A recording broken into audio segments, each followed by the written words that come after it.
seat, of course, in the very near future, and it's up to them. They'll make that decision, not me. But what I hope is there will be a period when we can have a good discussion within the party, and I think that's healthy and that's to be very welcome. And I hope those that were inspired by our manifesto will actually join the party and take part in that discussion. It's up to them to set a programme for when an election will take place. It'll be in the early part of next year. Because quite often leaders stand down straight away after a general election defeat like this. I mean, this is a catastrophic defeat. Many people would expect you to stand down straight away. I was elected to lead the party, and I think the responsible thing to do is not to walk away from the whole thing, and I won't do that. I will stay here until there has been somebody elected to succeed me, and then I will step down at that point. Jeremy Corbyn speaking earlier. Richard Burgon is Labour Shadow Justice Minister. Lord Blunkett, Richard, told the World at One the Labour Party are so lacking in any contrite belief that they made a mistake. I haven't heard one of them apologise to all those who lost their seats last night. As a front bench Labour member, would you like to do that now?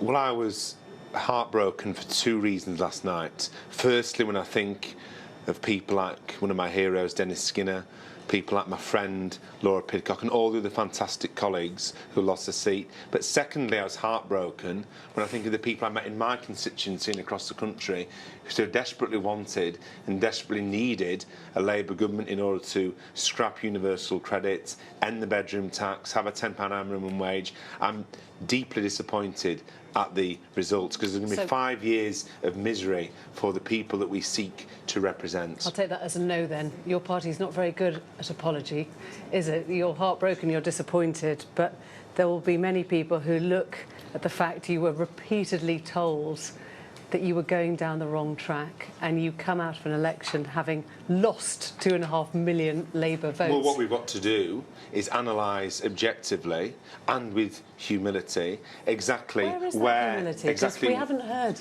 anyone say, I think this was my mistake. I think we've got to analyse exactly where we lost votes in different parts of the country, because in Scotland we lost votes to the SNP. In small... Well, let's look at all your 100 years of Labour holds but in small the town, Red Wall now. That's what I was coming on to. In small towns in the north that voted Leave, we lost votes to the Brexit Party and the Conservative Party. And of course in London, we lost votes to the Liberal Democrats, which let the Conservatives pip us. We need I think we're saying the same analysis. thing, Richard. You lost votes everywhere. You lost 2.5 million votes. So at that stage, who takes responsibility? Who says, I'm going to put up my hand, I really got this wrong, and I lost good people, their work and good...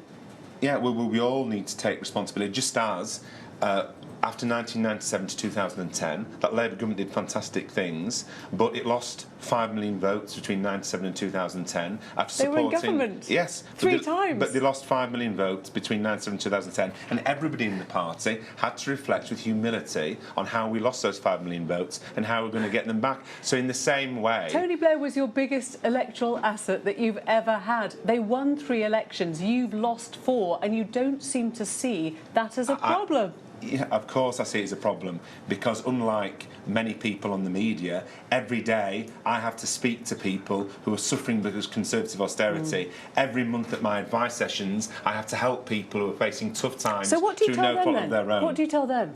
How did it go wrong for them? Well, it went wrong for them and they didn't get what they wanted, which was a Labour government. I think what happened with this election... But why? I'm just trying to work out, because you don't seem to think that there was... That's OK. Go on. Yes.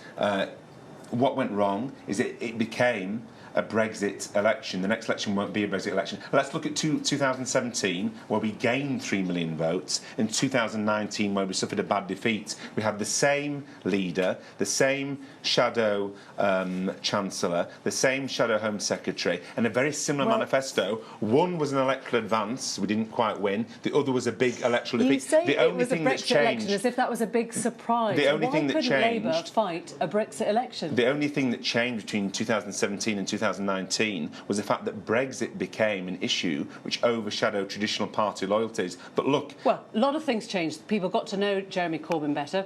People got to dislike the anti-Semitism within the party. People understood that all those who'd signed off Article 50 perhaps weren't standing by that anymore.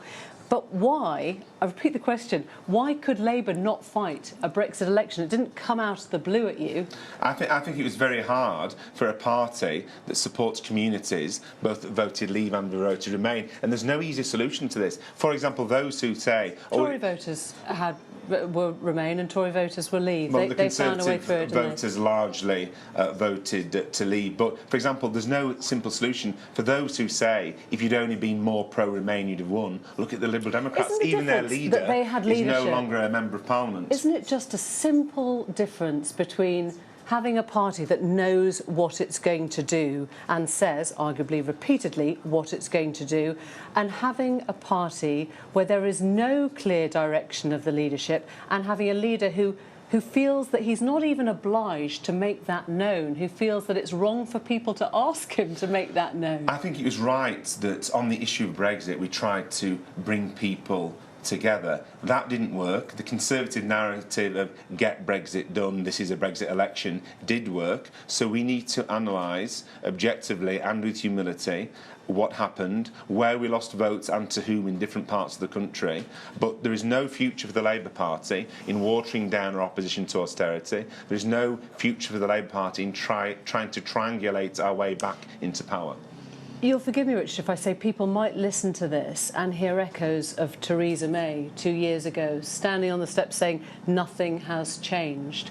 You're doing that now. No, things have changed. Things have changed, and we need to analyse. I know, I've heard you have to analyse with humility and objectivity. You've said that 3 times, but at some point you have to say, as Ed Miliband did, within minutes of his defeat, I totally accept responsibility for this defeat, and we're going to get rid of the man at the helm, and we're going to start again, and we're not going to cling on to whatever that group or that cult or that inner bubble was. We're going to reach out to Labour voters and Labour MPs and Labour activists that we have completely lost. Isn't that what has to happen now? Well, I was a big admirer, and I'm a big admirer of Ed Miliband. And when I was first elected in 2015, I sent him a text saying I hoped he would stay on as leader, and so that there could be a period of reflection. Jeremy's announced he's going to be standing down early in the new year. I think it's right that we have a period of reflection. But we need to analyse the fact that the distribution of votes was clearly a disaster for Labour, but we still got more votes than we did when we won election previously. So we need to have a cold, hard-headed, objective analysis of what went wrong and why. Because if we don't, if we rush to judgment, then we could get it wrong at the next election. I'm not asking you to rush to judgment. Do you want to offer an apology? Say I'm sorry? I'm deeply sorry, and the Labour Party takes full responsibility for the fact that we aren't in government, the fact that people's lives will be made worse by the Thatcherite policies of a Conservative government, Boris Johnson, the cuts he's going to push through and the cuts and privatisation. That breaks my heart, of course it does, because week in, week out, I help people at the hard end of Conservative cuts. Thank you very much, Richard.